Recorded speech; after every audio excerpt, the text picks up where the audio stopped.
Advocate Rajagopalan Nair, ശബരിമലയിലെ യുവതീ പ്രവേശത്തിൽ VS Achuthanandan സർക്കാർ സുപ്രീം കോടതി നൽകിയ സത്യവാങ്മൂലത്തിൽ ആചാര അനുഷ്ഠാനങ്ങളുമായി ബന്ധപ്പെട്ട് പ്രവർത്തിക്കുന്ന പണ്ഡിതരെ ഉൾപ്പെടുത്തിയൊരു കമ്മിറ്റി രൂപീകരിക്കുമെന്നും അന്തിമ തീരുമാനം കൈക്കൊള്ളുന്നതിന് മുമ്പ് അവരുടെ റിപ്പോർട്ടിലെ ഉള്ളടക്കം പരിശോധിക്കുമെന്നും പരാമർശിച്ചിരുന്നു. ഞാൻ അങ്ങനെയാണ് മനസ്സിലാക്കുന്നത്, തെറ്റുണ്ടെങ്കിൽ തിരുത്താം. അതൊന്നുമില്ലാതെ ധൃതി പിടിച്ചൊരു തീരുമാനമാണ് പിണറായി സർക്കാർ കൈക്കൊണ്ടത്. കോടതി വിധിയുടെ മറവിൽ നേരത്തെ പറഞ്ഞ പോലെ ചില ഫെമിനിസ്റ്റുകളെയും അർബൻ നക്സലുകളെയും അതുപോലെ ആക്ടിവിസ്റ്റുകളെയും പോലീസ് സംരക്ഷണയിൽ മല ചവിട്ടിക്കാനും സർക്കാർ ശ്രമിച്ചു. ഇപ്പോൾ ബിന്ദു അമ്മിണി, കനകദുർഗ എന്നീ സ്ത്രീകളെ ഇരുട്ടിൻ്റെ മറവിൽ സന്നിധാനത്ത് എത്തിക്കുകയും ചെയ്തു. അതൊക്കെ നമ്മൾ കണ്ടതാണ്. കേൾക്കേണ്ടവരെ കേൾക്കാതെയുള്ള എടുത്തുചാട്ടം, തുറന്നു പറച്ചിലൂടെ കുറ്റസമ്മതത്തിലൂടെ ചെയ്ത പാവം കഴുകിക്കളയാൻ സർക്കാർ ഒരുങ്ങിയാലും അതിനുള്ള സാധ്യത ഉണ്ട് എന്നാണ് RV ബാബു പറഞ്ഞത്. പക്ഷേ രാംകുമാർ സർ നേരത്തെ മറച്ചാണ് പറഞ്ഞത്. അപ്പോൾ അങ്ങനെ സർക്കാർ ഒരുങ്ങിയാലും അവർ കെട്ടിപ്പൊക്കിയ 50 കോടിയുടെ നവോത്ഥാന മതിൽ, അവർ ഉയർത്തിപ്പിടിക്കുന്ന സ്ത്രീ പുരുഷ സമത്വം തുടങ്ങിയ സമസ്യകളൊക്കെ അവരെ വട്ടം കറക്കില്ലേ? മാത്രമല്ല, ഒരു കാര്യം കൂടി താങ്കൾ അഭിഭാഷകനായതുകൊണ്ട് ചോദിക്കുകയാണ്. അതായത് ഈ സർക്കാർ തന്നെയാണ് ശബരിമലയിൽ യുവതീ പ്രവേശമാവാം എന്നൊരു സത്യവാങ്മൂലം നൽകിയത്. അതിൻ്റെ അടിസ്ഥാനത്തിലാണ് സുപ്രീം കോടതി അനുകൂലമായിട്ടുള്ള വിധി പുറപ്പെടുവിച്ചത്. ഇനി ഈ സർക്കാരിന് തന്നെ മറിച്ചൊരു സത്യവാങ്മൂലം കൊടുക്കാൻ സാധിക്കുമോ? അത് കോടതിയെ കബളിപ്പിക്കുന്നത് പോലെയാവില്ലേ?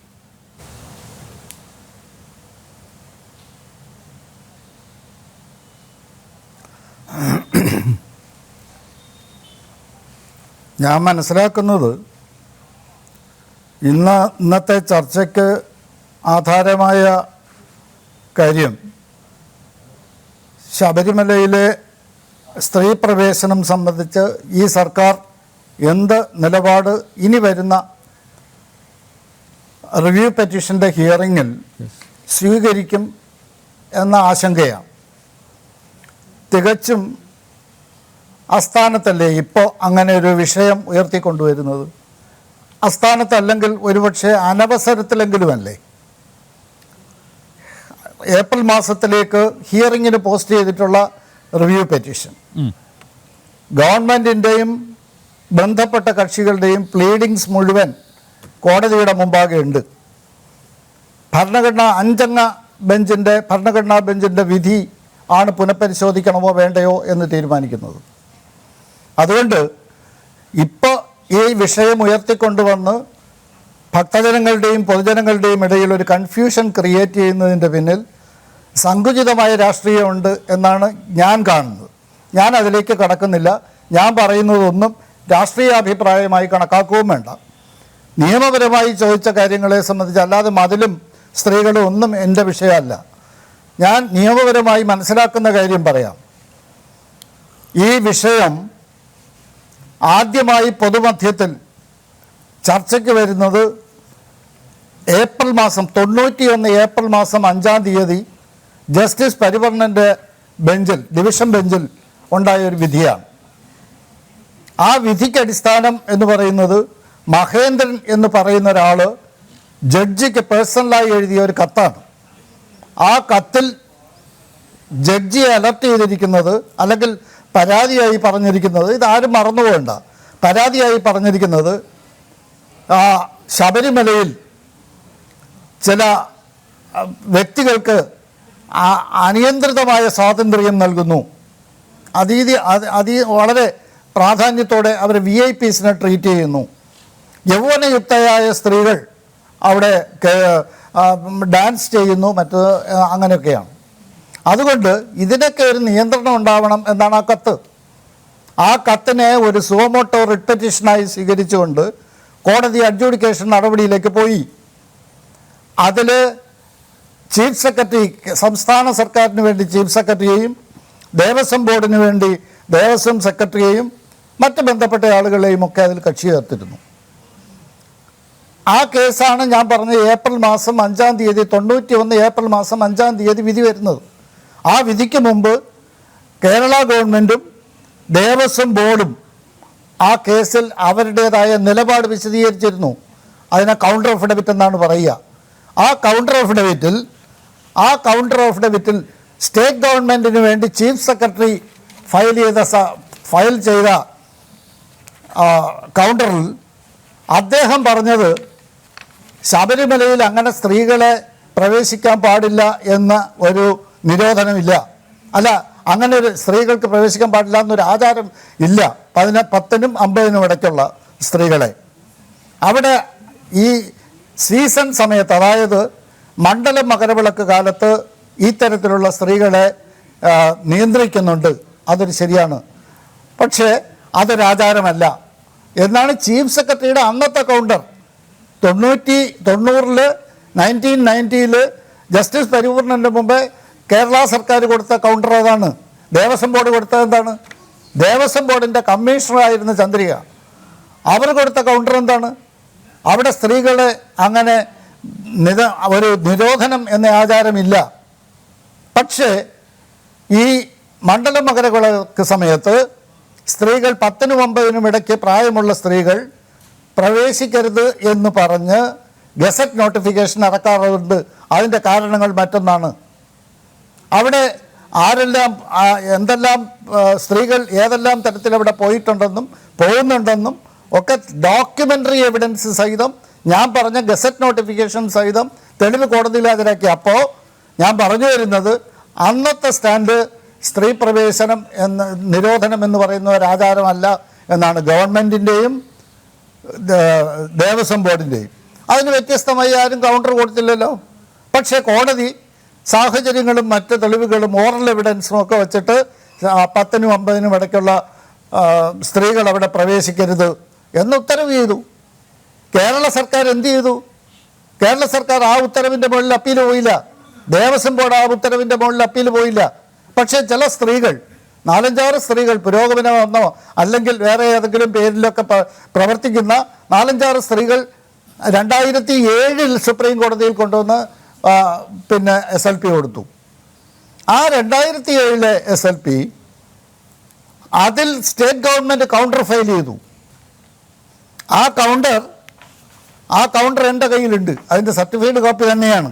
അതിൽ ആദ്യം പറഞ്ഞത്, സ്റ്റേറ്റ് ഗവൺമെൻറ് പറഞ്ഞത്, ദേവസ്വം ബോർഡ് നേരത്തെ ഇങ്ങനെ ഹൈക്കോടതിയിലൊരു കേസുണ്ടായിട്ടുണ്ട്, അങ്ങനെ ഒരു ഉത്തരവുണ്ടായിട്ടുണ്ട്. ആ കേസിൽ ഗവൺമെൻറ് എടുത്തിരുന്ന സ്റ്റാൻഡ് എന്ന് പറയുന്നത് സ്ത്രീ പ്രവേശനത്തിനൊരു നിരോധനമില്ല എന്നാണ്. പക്ഷേ കണ്ടീഷണലായി കാര്യങ്ങൾ ചെയ്യുന്നുണ്ട്. അത് കാരണം അതിൽ ഗവൺമെൻറ് പറഞ്ഞത് സ്ത്രീകളുടെ ഡിസ്ക്രിമിനേഷൻ ശരിയല്ല, അത് ആർട്ടിക്കിൾ 25-നെതിരല്ല, എതിരാണ്. സ്ത്രീകളുടെ 14, 17, 15, 17 ആർട്ടിക്കിളിനെതിരാണ് എന്നാണ് ഗവൺമെൻറ് പറഞ്ഞത്. പക്ഷേ ഗവൺമെൻറ് അവിടെ നിർത്തിയില്ല. സ്ത്രീ പ്രവേശനം എന്ന് പറയുന്നത് ഒരു ആചാരമല്ലെന്നും അത് പിന്നെ അത് ഈ ജെൻഡർ ഡിസ്ക്രിമിനേഷനാണെന്നും അത് നിലവിലുള്ള നിയമം അനുസരിച്ച്, ഭരണഘടന അനുസരിച്ചും ആക്ട് അനുസരിച്ചും ശരിയല്ല എന്നും ഒരു നിലപാട് സ്വീകരിക്കുകയും ഗവൺമെൻറ് അതിൻ്റെ കൂടെ പറഞ്ഞു. പക്ഷേ കേരളത്തിലെ ഹൈക്കോടതി ഇത് നിരോധിച്ചുകൊണ്ട് ഒരു ഉത്തരവ് പാസ്സാക്കിയിട്ടുണ്ട്. ആ ഉത്തരവ് ഗവൺമെൻറ് അനുസരിച്ച് വരികയാണ് എന്നാണ്. പക്ഷേ അതിൽ അടുത്ത പാര നമുക്ക് കാര്യങ്ങൾ മനസ്സിലാവുന്ന ആളുകളാണല്ലോ ഉള്ളത്. രാംകുമാർ സാർ ഉൾപ്പെടെ ഉണ്ടല്ലോ.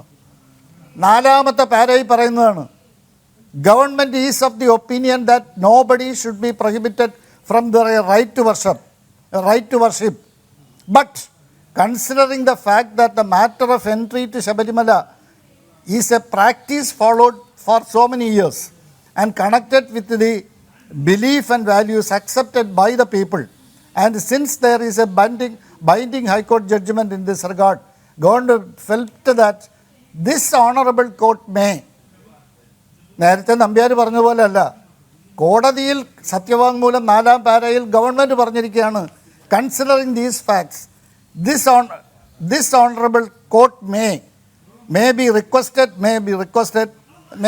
എന്നുള്ള മിസ്റ്റേക്കാണ്, is requested to appoint an appropriate commission consisting of eminent scholars and reformers to submit suggestions, views on the issue whether it is open to all women. ഇതാണ് ഗവൺമെൻറ് പറഞ്ഞത്. ഈ സ്റ്റാൻഡ് ഞാനിപ്പോൾ ചോദിക്കുകയാണ്, ഗവൺമെൻറ് സുപ്രീം കോടതി പറഞ്ഞ നേരത്തെ ഹൈക്കോടതിയിൽ ഒരു വിധിയുണ്ട്, ആ വിധി ഞങ്ങൾ മാനിക്കുകയാണ്. പക്ഷേ ഇൻ പ്രിൻസിപ്പിൾ ഞങ്ങൾ അതിന് അനുകൂലമാണ് എന്നല്ല പറഞ്ഞത്. അത് കഴിഞ്ഞിട്ട് ഗവൺമെൻറ് അടുത്തതിൽ വളരെ എംഫാറ്റിക് ആയിട്ട് വളരെ സ്പെസിഫിക് ആയിട്ട് പറഞ്ഞിരിക്കുകയാണ്, കോടതി ഇതൊന്നും വച്ച് തീരുമാനിക്കണമെന്നില്ല. എമിനൻറ്റ് സ്കോളേഴ്സിനെ, ഹൈന്ദവ വിശ്വാസങ്ങളിൽ പ്രാവീണ്യമുള്ള, മലയാളത്തിൽ പറഞ്ഞ പ്രാവീണ്യമുള്ള പ്രഗത്ഭരായ വിശ്വസ്തരായ ആളുകളുടെ ഒരു കമ്മിറ്റി കോൺസ്റ്റിറ്റ്യൂട്ട് ചെയ്ത് കോടതി അവരുടെ അഭിപ്രായം വാങ്ങിച്ച് യുക്തമായ തീരുമാനമെടുക്കണമെന്നേ ഗവൺമെൻറ് സുപ്രീം കോടതി പറഞ്ഞുള്ളൂ. ഇനി ഈ നിലപാടിൽ ഇനി എന്ത് മാറ്റം വരണം? എൻ്റെ അഭിപ്രായത്തിൽ 2007-11 മാസത്തിലേക്ക് ഇല്ലാത്തതാണോ? ഞാൻ ചോദിക്കട്ടെ, നിങ്ങൾക്ക് നിങ്ങൾക്ക് മനസ്സിലാവാത്തതുകൊണ്ടാ നമ്പ്യാർ അങ്ങനെ പറയണ്ട. നിങ്ങൾക്കത് മനസ്സിലായില്ല. ആര് പഠിക്കണമെന്നാണ് പറഞ്ഞത്? കോടതി ഒരു കമ്മീഷനെ നിയോഗിച്ച്, ഇത്തരത്തിലുള്ള ആളുകളെ വെച്ചൊരു കമ്മീഷനെ നിയോഗിച്ച് ആ കമ്മീഷൻ്റെ അഭിപ്രായം എടുത്തിട്ട് തീരുമാനമെടുക്കുന്നതിനോട് കേരള സർക്കാരിന് വിയോജിപ്പില്ലെന്നാണ് പറഞ്ഞത്. കോടതി പറഞ്ഞോ? നിങ്ങൾ പറയുന്നല്ലോ പഠിച്ചിട്ട് വരണമെന്നല്ല പറഞ്ഞത്. നിങ്ങൾ പറയുന്നതല്ല നിങ്ങൾ ഞാൻ പറയുന്നതോടെ പറ്റില്ല. കോടതി ഞാൻ പറയുന്നതോടെ കേൾക്കൂ. ഞാൻ പറയുന്നത് ആർക്കെല്ലാം ആകാമെന്നുള്ളത് അറിയാവുന്നവർക്കറിയാം. അങ്ങനെ പറഞ്ഞടക്കരുത്. ഒരു കാര്യം മനസ്സിലാക്കിയോ, ഈ വിധി ഈ ഒബ്ജക്ഷൻ കോടതി വാദം കേട്ടതാണ്. വാദം കേട്ടിട്ട് പറഞ്ഞത് എന്താണ്? നോ, ഇത് പറ്റില്ല. കാരണം ആർട്ടിക്കിൾ 25 അനുച്ഛേദം 1 അനുസരിച്ച് ഇത്തരത്തിലുള്ള നിരോധനം തെറ്റാണ്. ഒരു സമുദായത്തിൽപ്പെടുന്ന ആളുകൾക്ക് അവർക്ക് തുല്യത വേണം ആചാരത്തിൽ, അത് ഡിസ്ക്രിമിനേഷൻ പറ്റില്ല എന്നാണ്. അതുകൊണ്ട് ഗവൺമെൻറ് രണ്ടാമതായി പറഞ്ഞിരിക്കുന്ന ഈ എക്സ്പെർട്ട് കമ്മിറ്റിയുടെ അഭിപ്രായം വാങ്ങിച്ച് യുക്തമായ തീരുമാനമെടുക്കണം എന്ന അഭിപ്രായം ഞങ്ങൾ പരിഗണിക്കുന്നില്ല എന്നാണ് പറഞ്ഞത്. അപ്പോൾ പിന്നെ ഗവൺമെൻറ് എന്ത് ചെയ്യണം? വിധി വന്നു. വിധി വരുമ്പോൾ സ്വാഭാവികമായി നമുക്കറിയാമല്ലോ, ഒരാൾ ആ വിധി നടപ്പിലാക്കണമെന്ന് അവിടെ വന്നാൽ ഗവൺമെൻറ്റിന് അത് എതിർക്കാനൊക്കില്ല. പിന്നെ നടന്ന സംഭവങ്ങളുടെ ന്യായാന്യായത്തിലേക്ക് ഞാൻ പോകുന്നില്ല. അവിടെ പല അനിഷ്ട സംഭവങ്ങളും ഉണ്ടായി. അത് നിർഭാഗ്യകരമാണ്. അത് നേരത്തെ അറിവി ബാബു സാർ പറഞ്ഞതുപോലെ ശബരിമലയുടെ ശോഭ കെടുത്തുന്ന ഒരു കാര്യങ്ങളും നടക്കണം എന്നുള്ള അഭിപ്രായക്കാരനല്ല ഞാൻ. പക്ഷേ ഇപ്പോഴും മനസ്സിലാക്കണം, അന്നും ബന്ധപ്പെട്ട ആളുകൾ വിചാരിച്ചിരുന്നെങ്കിൽ അനിഷ്ട സംഭവങ്ങൾ അവിടെ ഉണ്ടാവില്ലായിരുന്നു. ഇനിയും ഏത് വിധത്തിൽ വിധി വന്നാലും ശരി, ഹൈന്ദവ സംഘടനകളെയും അതിൽ വേണ്ട ബന്ധപ്പെട്ട ആളുകളുടെയും ഒക്കെ ഒരു അഭിപ്രായ സ്വരൂപണം എടുക്കണം എന്ന് തന്നെയാണ് എൻ്റെ അഭിപ്രായം.